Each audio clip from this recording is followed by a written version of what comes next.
Hey guys, Osa here. Welcome back to my channel. So I just have a quick video for you guys. I just want to show you the takedown of my hair after using the Restore treatment by Design Essentials.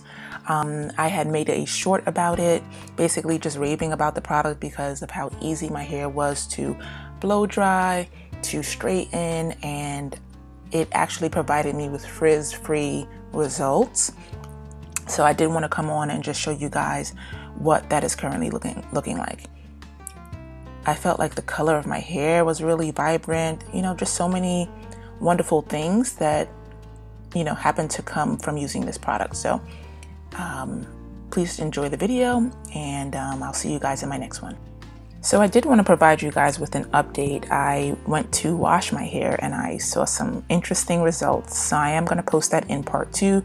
So before you run out and buy this product, please watch part 2 because I don't want any of you to experience what I am currently experiencing. Thank you guys so much, and I'll catch you in my next video. Bye. Okay, look at you making it to the end of the video. So if you are interested, I have some other links right here that you can click on to see what I do here on this channel. If you enjoyed today's video, don't forget to give me a like, a comment, and a subscribe, and I'll catch you in my next video.